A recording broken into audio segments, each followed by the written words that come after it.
I'm Ted Seides, and this is Capital Allocators. This show is an open exploration of the people and process behind capital allocation.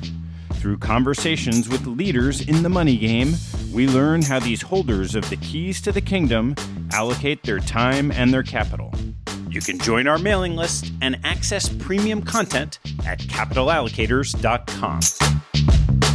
All opinions expressed by Ted and podcast guests are solely their own opinions and do not reflect the opinion of Capital Allocators or their firms. This podcast is for informational purposes only and should not be relied upon as a basis for investment decisions. Clients of Capital Allocators or podcast guests may maintain positions in securities discussed on this podcast. My guest on today's show is Anna Marshall, the Chief Investment Officer of the $14 billion William and Flora Hewlett Foundation and a two-time past guest on the show. This time around, we discuss Anna's recently published book, The Climb to Investment Excellence. It's an outstanding, thorough guide for any leader overseeing a pool of institutional capital. But don't take my word for it. The book jacket has praise from perhaps the best list of investment luminaries to ever adorn a cover. Seth Klarman from Baupost, Sir Christoper Hohn from TCI, Paul Singer from Elliott, Doug Leone from Sequoia, Lei Zhang from Hillhouse, and Marc Andreessen from A16Z. Our conversation offers a walkthrough of the mountain investors must climb to reach their summit, following the metaphors of identifying the goal, preparing to embark or establishing governance, getting started or setting the investment strategy, working up the mountain or manager selection, and reaching the summit. Before we get going, my daughter Skylar is taking over the mic for this week's Spread the Word. I've just started my second semester of my senior year of high school. You might think that that's a time to kick back and relax, and it is. So while I slack off, have some fun, and don't tell my dad about it, I'd suggest you keep listening and do tell a friend or two about the show. Thanks so much for spreading the word about Capital Allocators. Please enjoy my conversation with Anna Marshall. Anna, great to see you. Great to see you too. I'm so excited. Why don't you walk me through how you came about writing this book? I wanted to share 37 years of experience in one handbook to provide how to do this in a practical sense for everyone involved in generating investment returns, especially those on the GP and the LP side that are doing this for compounding charitable assets. Because if this book can help improve returns by 20 basis points per year, the amount of additional wealth we can compound to then solve the challenges in the world is tremendous. So the book was a book that I wrote at the urging of the board and really my investment committee chair, who felt that after years and years of being at the Hewlett Foundation, that there were a lot of things that other organizations could learn. And at the same time, I was teaching the class at Stanford that more or less follows the line of the book. And they're like, you already have most of the material done for your class, and you have all of this knowledge to share. Why not share it and sit down and write a book? So that's how it came about. And how about this analogy to climbing? The analogy to climbing was just, I wanted something that didn't sound like a textbook. I was really trying to figure out what is the closest extreme sport to what we do. Because to do this in an excellent way, you have to be extreme at it. Anyone thinking that this is not a 24/7 thing is deluding themselves. I started reading books by climbers. And one of the things is everyone thinks they're crazy. They're really, really extreme climbers. You read their stories. Technique isn't enough. Planning isn't enough. Equipment isn't enough. You have to really know how to adapt yourself to the mountain. And it just sounded exactly like what managing portfolios is. When you manage a portfolio, whether it's managing a direct portfolio the way I did for the first 18 years, which is you can know your companies, you can know the markets, you can think you've got the legal docs set. You can think you know it all, and something hits you from behind and just destroys you. Same thing happens in this side of the street. I thought it was a great analogy to how you have to plan, but at the end of the day, you have to adapt and really be trusting of your team. So just to be clear, are you a climber? I hike avidly. I do day hikes. I do not cocoon myself on the rocks. I tried bouldering and rock climbing. It requires really strong fingers that I don't have. So before we dive into the climb itself, what do you take away as some of the key themes that go across the book? I think the key themes are this is definitely a group activity. This is not a solo climbing activity. Managing money well requires you to have people that can take the lead, that have different techniques and skills than you do, and people you really trust. And I think that's evident from the beginning of the book in the governance and how you form a team, all the way to getting to the top of the mountain. You can't just rejoice and jump up and down at the mountain. You got to get yourself down safely. And that requires a team. A lot of people think that they get it all done by themselves, whether you're a hedge fund manager or you're an allocator. You really don't. It really does depend upon the relationships you have. So let's walk through this journey. Where do we start? Well, we start at the bottom of the mountain, which is trying to figure out what mountain you want to climb. Not everybody has to climb the same mountain. I think when pioneering portfolio management came out, it seemed like, okay, there's this mountain to climb. Everybody does it like Yale. And then over the course of the last 15, 20 years, we've had so much more money run into this endowment model. Yet every institution or family office is very, very different from each other and has different needs. And so I think the first thing is distinguish what mountain you're climbing. And to do that effectively, you have to have really honest discussions with your board, your investment committee, really understand the needs of the organization, know what mountain you're climbing, what team do you have to develop, and then from a board perspective, what kind of CIO do you need to climb that mountain? You might need a very different CIO to climb one mountain than you do another. And so I think too many people try to run the sexy part of the job is manager selection. But there's so much that has to be done beforehand. And if you just skip to manager selection, it's highly probable you could fall off the mountain. How did those conversations take place? Because most of these pools aren't new. They've been around. Maybe there's a new leader. Maybe there's a new board. I'm just curious, how do institutions get there? You'd be amazed. I always say, oh, these institutions have been around forever. Yes, some institutions have been around forever. But there is a lot of capital that is new money that haven't had these conversations, that just show up one day and it's like, oh, we have this endowment. Let's just get an outsized team. Maybe if you're under $1 billion, you hire an OCIO solution. But once you're over $1 billion, you're like, oh, let's just hire a team and let's just move forward. And you have to stop and be like, okay, are we an institution that gets inflows? Are we an institution that is really disciplined about our outflows? Are we an institution that has a very demanding operating budget and therefore we have to make sure, because then you have to run a portfolio completely differently. And so you have to hire a CIO that's suited for that. If you hire a CIO who wants to come in and do exactly the same thing they did at their old job without asking the questions, at some point that breaks. How long do you think it takes for an organization to start to solidify which mountain they want to climb? It depends upon how institutional it is. So I would say if it's a family office or a foundation where the family members are still very active in the world and are still contributing money and they still feel like it's their foundation, it hasn't institutionalized per se. I would say that it usually takes maybe a decade, which is good because a decade gives you time to have at least one crisis. So you're going to have a tough conversation in at least the first decade. And you also can get a sense of the pace at which money would be contributed to the new foundation or the pace of what that family office is really going to do. If you're an institution that already has had perhaps a smaller endowment and they get a big gift, it's as if you start over. Because once you have a transformative gift, the organization starts dreaming bigger.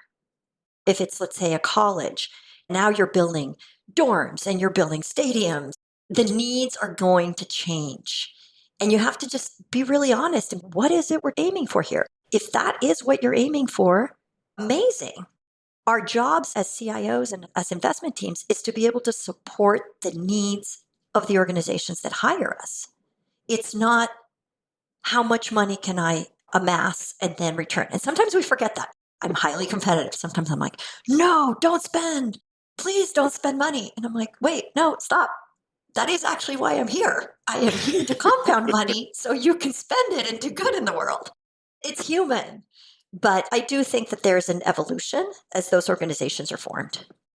And then presumably that gets encapsulated in some type of investment policy statement.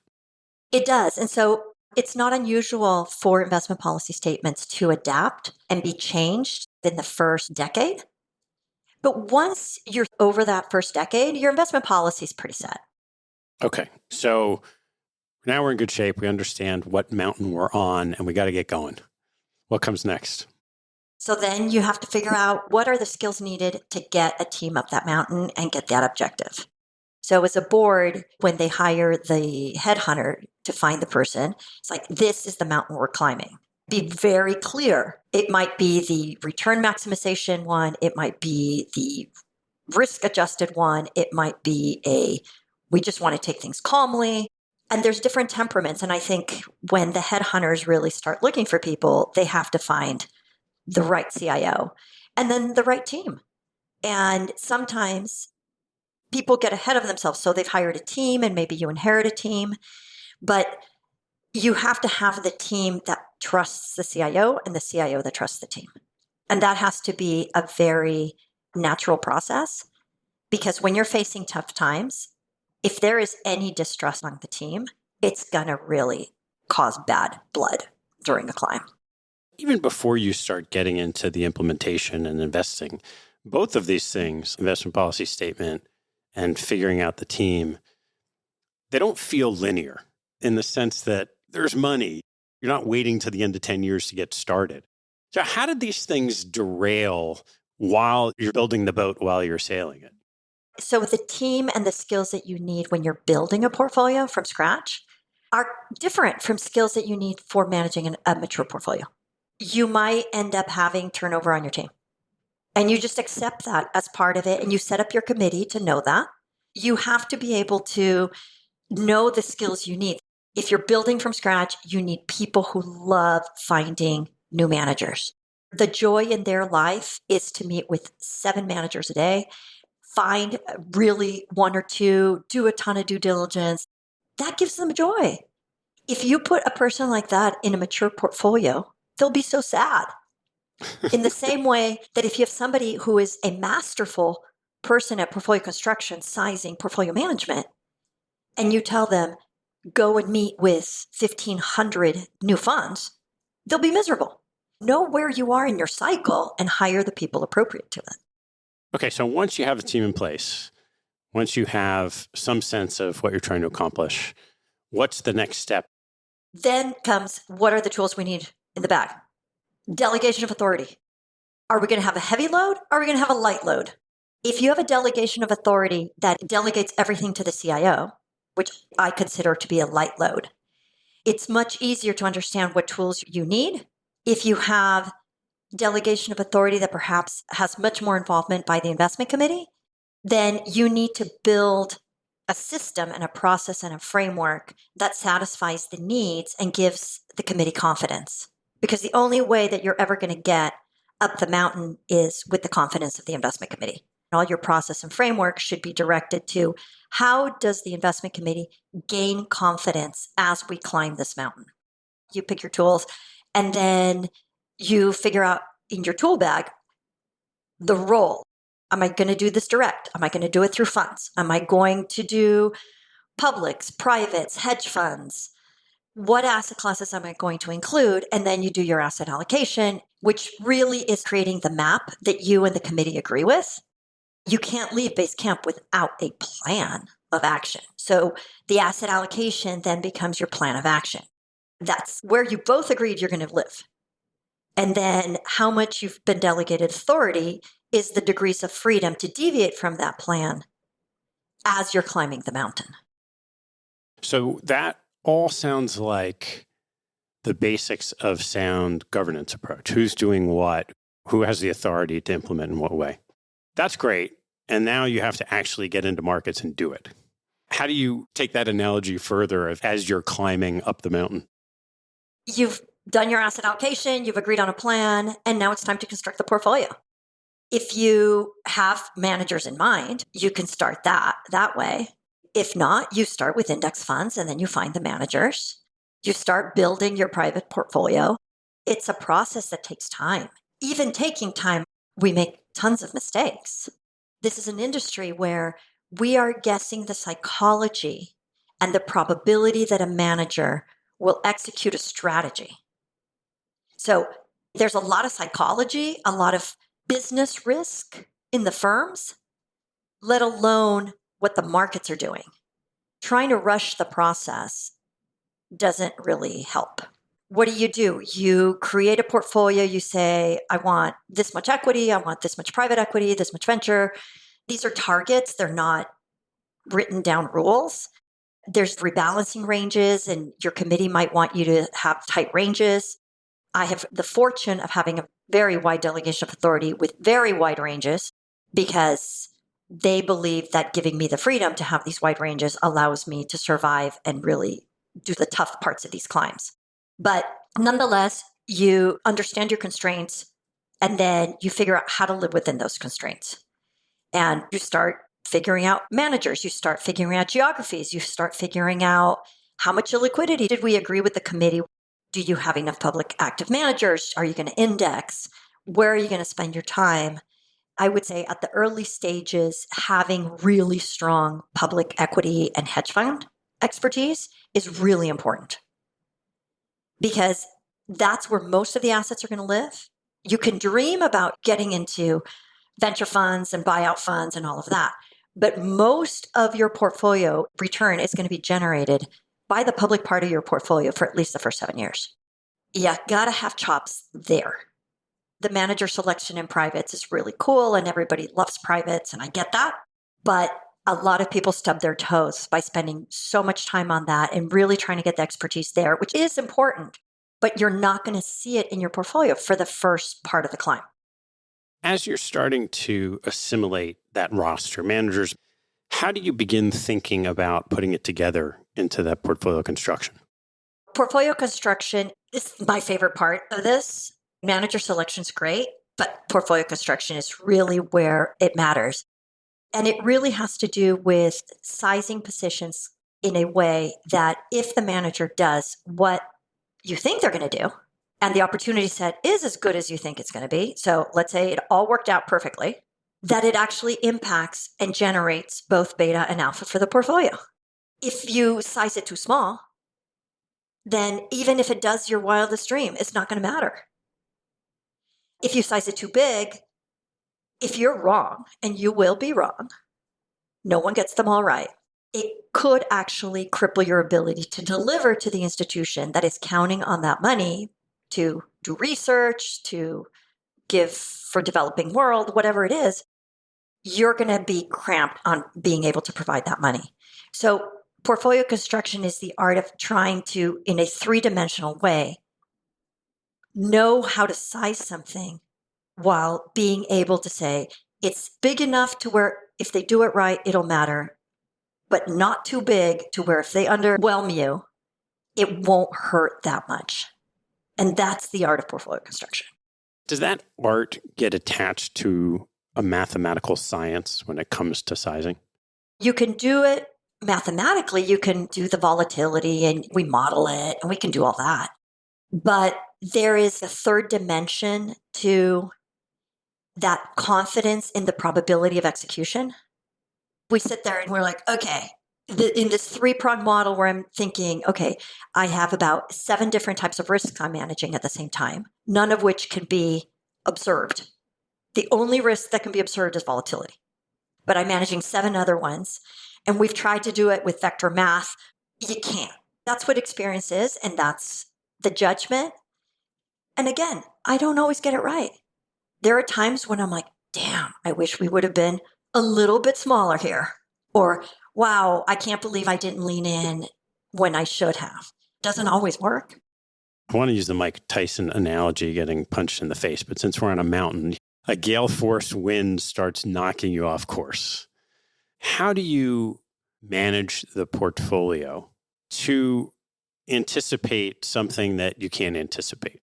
Whenever you're climbing a technical mountain and this through conversations with a lot of these guys I've learned, is you always have to be prepared to be knocked off the mountain.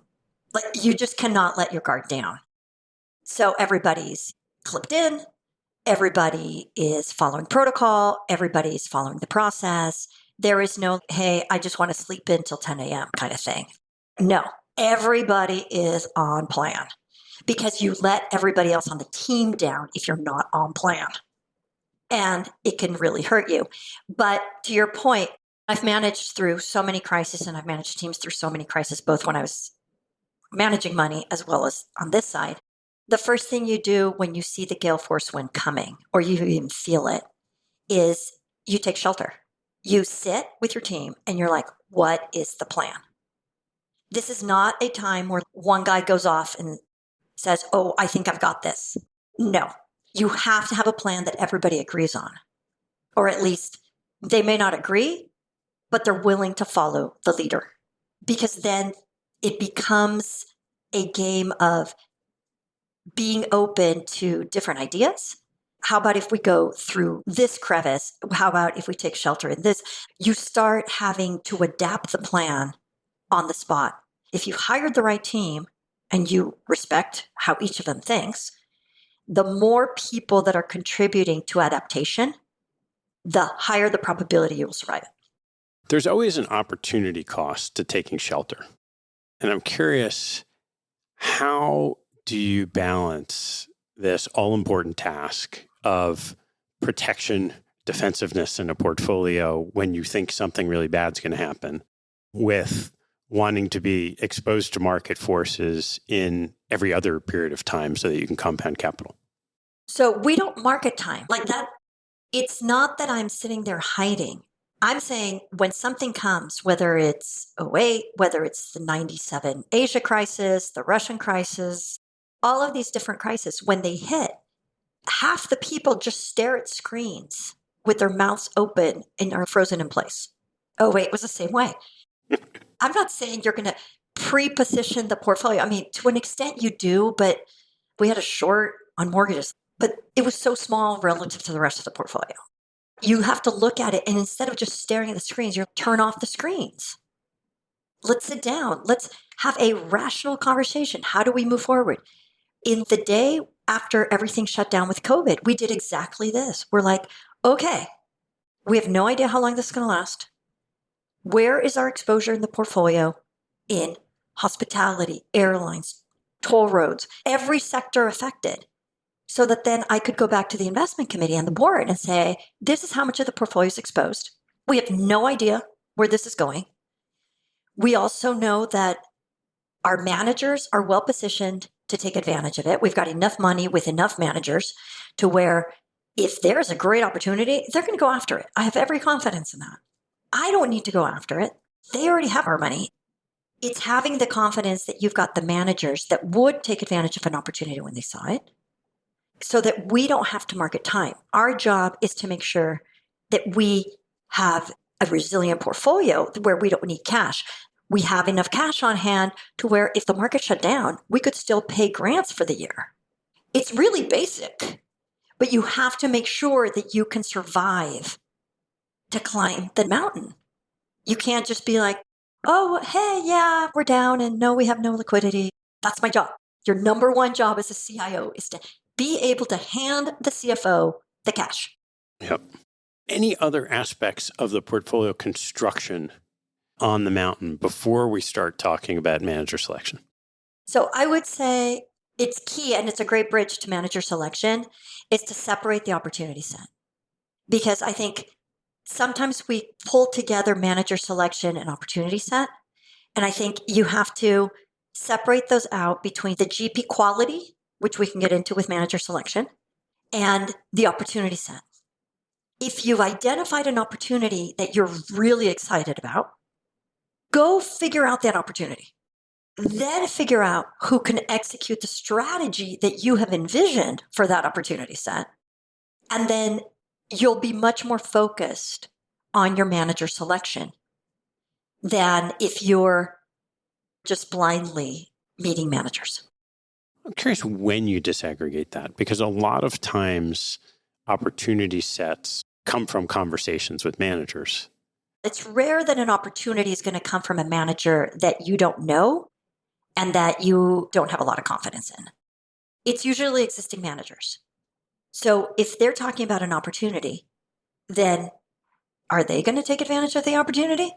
I've been in meetings where they see an opportunity, but it's not in their playpen, let's call it. But they see it.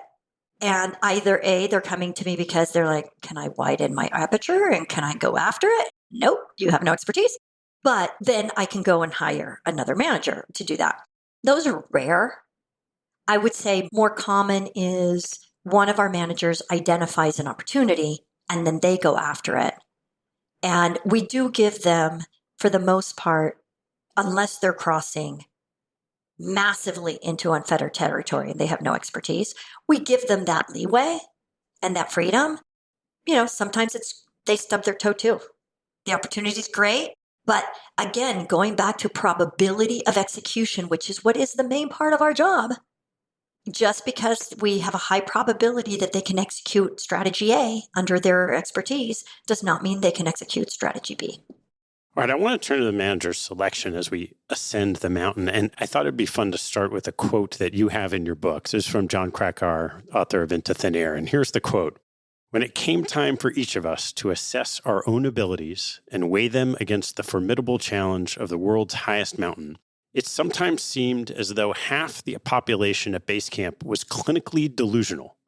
But perhaps that shouldn't have come as a surprise.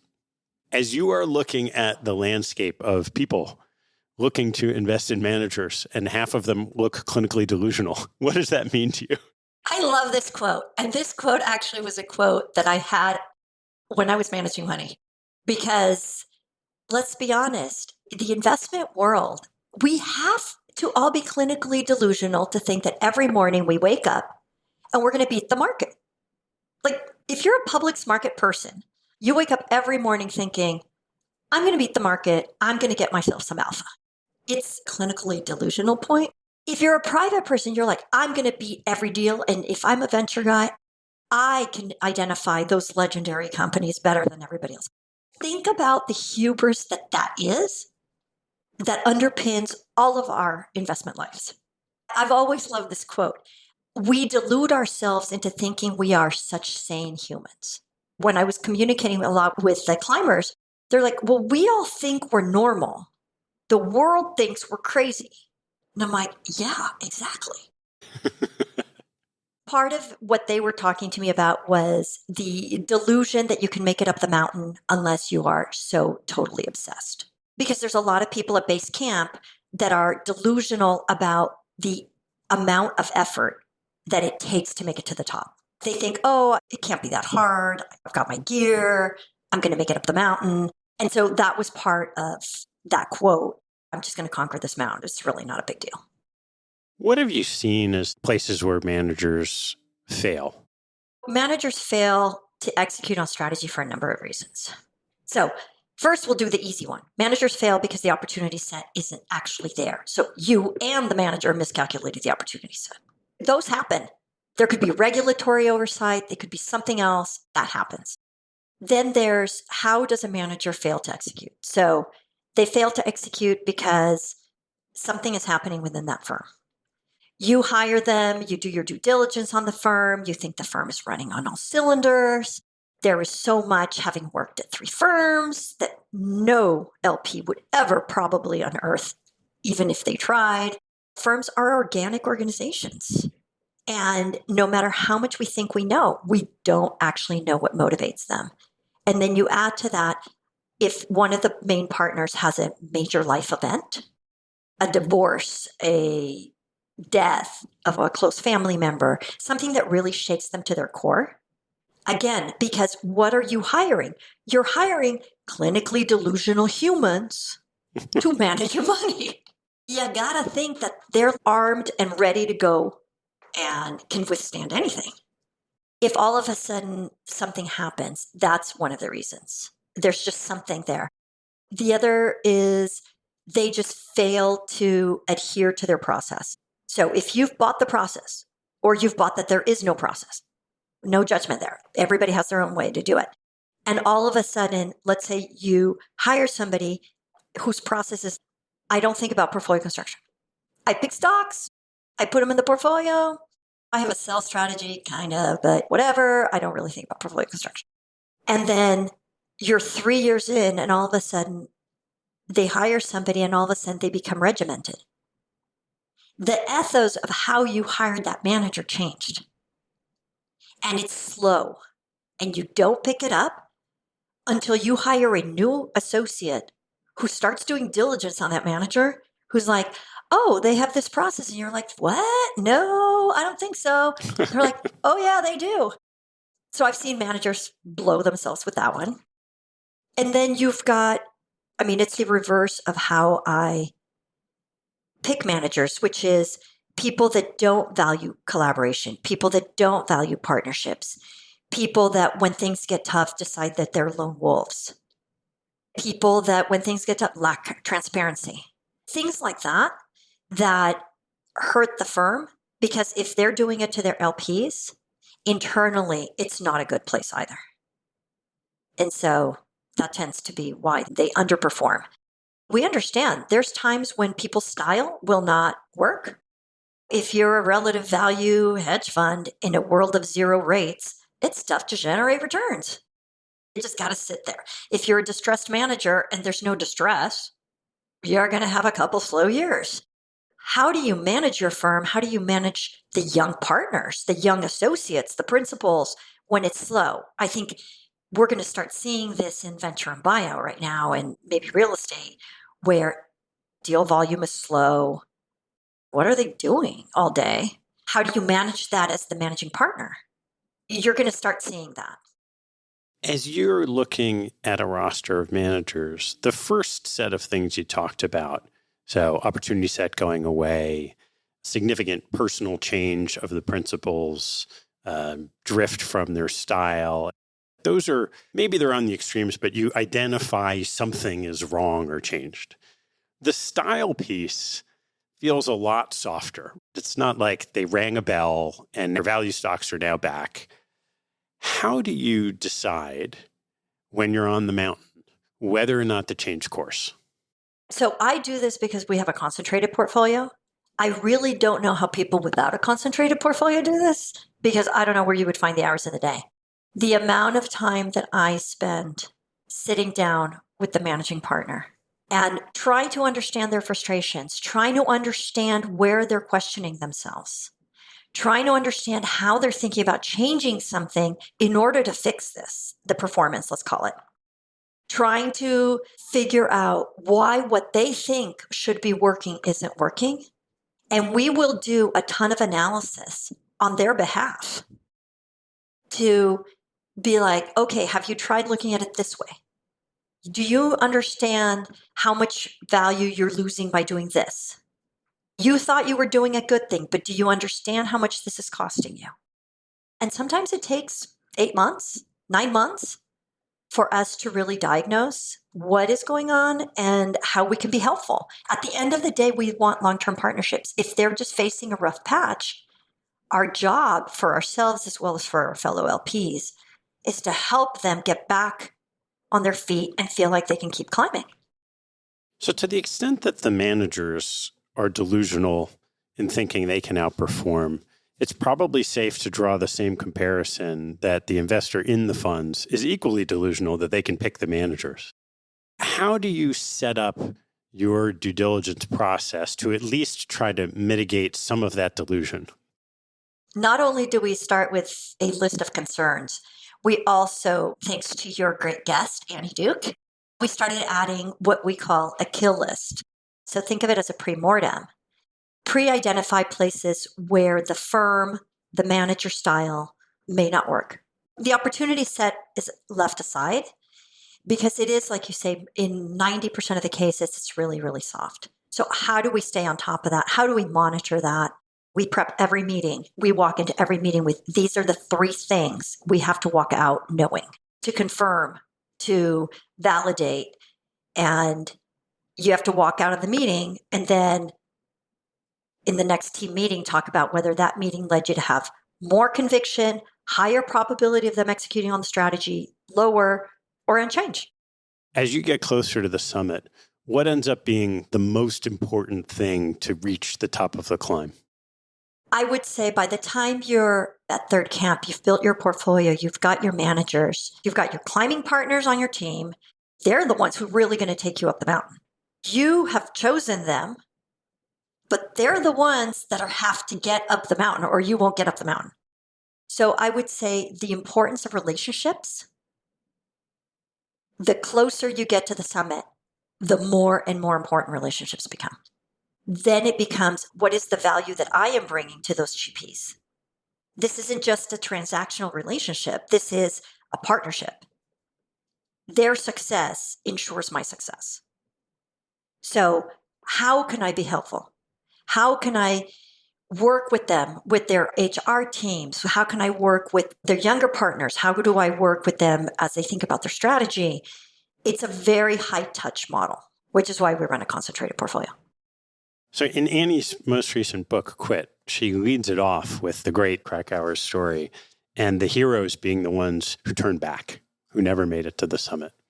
How do you think about that concept of who turned back and when? There are moments in life where you turn back because you don't have the team that you need. And you have to turn back. Or you have the wrong structure. And you have to turn back and try to minimize the damage, both to the team and to the portfolio as you turn back.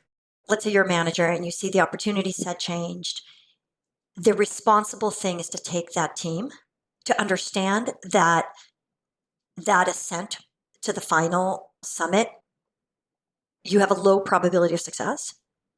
And the most responsible thing is to lead your team back down the mountain. It's a really hard decision. If you have high integrity and care about the organization and the team and the people, it is the best decision for everybody. How do you turn that metaphor into an investment example? You can be leading an emerging market portfolio. You've hired your entire team. You're going to generate so much alpha from emerging market equities and debt. Okay, so that's your mountain that you've chosen to climb as a manager. And all of a sudden, the landscape changes. So all of a sudden, you realize that most emerging markets become correlated to China, that you can't actually diversify, that all of a sudden, the political situation isn't going to let you, which there's always politics in emerging markets. But the way that you thought you had a skill set to get you up that summit is no longer going to serve you because the environment has changed. So you have to reassess. You have to move back and be like, okay, if I want to keep doing what I'm doing and I want my team, let's reassess what mountain we're climbing. It's a pragmatic view of I'm not stopping the climb. I just need to reassess what mountain I'm climbing. On the allocation side, if you have a committee that really believes that venture is going to generate 10x returns and it's pushing you, but your access to the top venture managers is limited, you have to make sure that you're climbing the right mountain, that you've set the expectation correctly. One of the things that I scratch my head on as I work through your book is the concept that there is a summit in investing. Well, there is a summit in investing in the sense that the summit is when your committee or your clients, if you're a GP, have confidence in your ability to generate returns year after year after year. And that to me is the summit. The confidence of the investment committee and the board to say they are doing this at the top of their game. This is an excellent portfolio year after year after year. Same thing with the GP. The top of the summit is every year you just generate alpha for your clients. That's the summit. That gets back to the concept you started when you're building a portfolio. The team you might have in place could be different, maybe should be different from the ones who are maintaining a portfolio. So in that analogy, maybe the summit is a plateau. It's a high plateau. You want to stay on that plateau. How do you go about deciding when to change the composition of the team so that you can maintain that high level of performance? Somewhere, I would say between third camp and the summit, you start seeing people fray. It's funny because in climbing, you think these are all proportional, base camp to first camp to second camp. Going from third camp, where you've built your portfolio, to the summit, you don't do it in 2 days, I guess is my point. And so you have time to watch how people behave on your team and who is tiring, who is starting to either burn out, who is uninterested in managing relationships as opposed to new things, who is just so busy with their life that they just can't give it. So you start noticing all of these things because you've built the portfolio, the pace slows a little bit. Yes, you have the re-underwriting case of the fund cycles, but for the most part, the pace slows down. At that moment is where you can really see who's comfortable in their shoes. So that's the moment at which you have honest conversations. For the most part, most people know that it's time.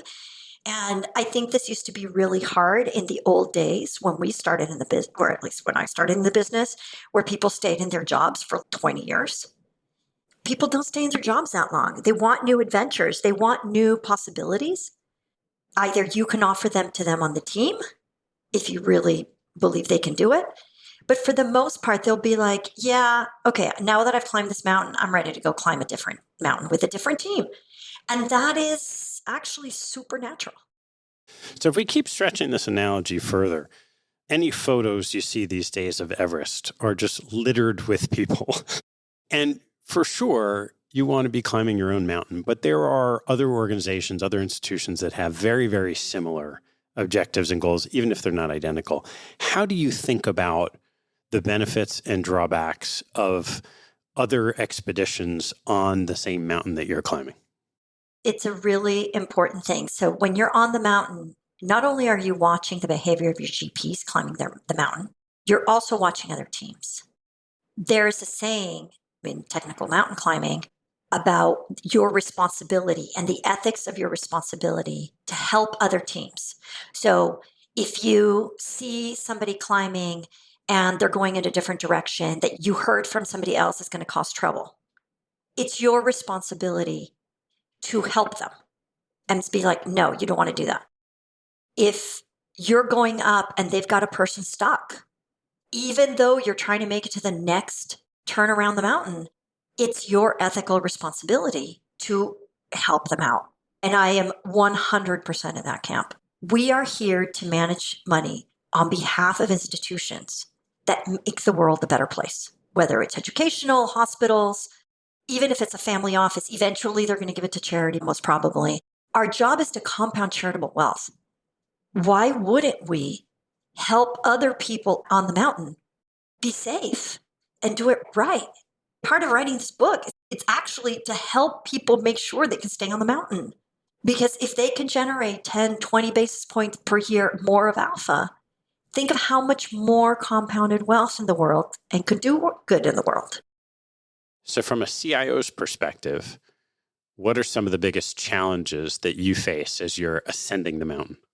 Well, I think one of the biggest things is that there is so much money trying to invest in this endowment model, yet there's only so much capital allocation within these firms, especially the top tier firms. And so in some ways, yes, we love to collaborate with our peers, and we do so as much as possible. But we also know that we're involved in sort of hand-to-hand combat fighting for allocations. And in that point of view, then it's about what distinguishes Hewlett from other LPs to become that prized LP. And I think for us, we are a relationship-centric model. Everything is about our relationships with our GPs. How can we be good partners? How can we collaborate? And these are Hewlett principles. We're all about collaboration with partners, and we're all about having long-term vision. And so we like to be patient capital with long-term vision, brings in knowledge, brings something to that partnership. We're not just standing around saying, what have you done for me lately? So now that the book is out, what have you found? People are like, well, does this mean that you're ready to retire because you made it to the summit? Back to your summit question. I'm like, no, I'm definitely not. I still have a lot of energy and love what I do. So that's usually the first question. Then I've been surprised by GPs who really appreciate understanding how the LP brain thinks. I tell them this is one LP brain. This is not every LP brain, but at least understanding the steps and how people get to where they are. Because when they are talking to clients, they themselves, and I remember when it used to happen to me, your clients come in and you're like, everyone thought they hired you for a different part of the elephant. And as a GP, after the clients leave, you're like, is this what the marketing people told them? How did they get to the conclusion that this is what we do? I think every GP has had this moment at some point. They're like, oh, okay, now I see that you guys see it from a completely different vantage point. One of my GPs came back and they're like, I love the Lego analogy. It's so easy to understand risk premium if you think about it as Legos. I have others who are like, oh my God, the 4 Ps are so helpful as a start. So it's been good. Obviously, I only hear the positive feedback. Who's going to call me and tell me the negative feedback? No one's going to call and tell me negative feedback. And I don't really do social media. So the haters, they might be out there. I don't know. I want to ask about lessons you've learned from others. You have this concentrated portfolio of close relationships with managers. What are some of the most influential people and lessons you've learned from them? Wow. I used to have a litany of them written on my walls because I think there's everybody from Seth Klarman of just how to do proper valuations and never lose sight that at the end of the day, valuations matter. Lei Zhang, who always has been about quality people and don't ever lower your quality standard. Those were conversations he and I would have at the very beginning. With Chris Hohn, it's just been relentless enthusiasm, know every single thing, because whatever it is you think you know, it could upend you. So go back and check, triple check, quadruple check, drill, drill, drill. I love this business because it allows us to learn from just such smart people. We get to be surrounded with smart people. Our peers have incredible insights. Our managers have insights. Where else do we get to get smarter every day just by listening to the people around us? All right, Anna, I want to ask you a couple of fun new closing questions since you were on last year. What is one fact that most people don't know about you? That I love to travel, even though I travel for business all the time. When I'm home, I'm dreaming of where am I going on my next vacation, which is completely psycho. I get that, but it's who I am. There's just something about exploring new countries that I love. All right, Anna, last one. What's the best advice you've ever received? The worry basket. I come back to this. It is fundamental to life, people. You can only have so many worries at any given point in time or you break. So think of your worries as a worry basket. And for every new worry, you got to take one out. That is by far the best advice I ever received because it really does clarify what it is you should be worried about. And it lets lower priority anxiety go out the window. Well, Anna, thanks for taking us on this journey up the mountain of investment excellence.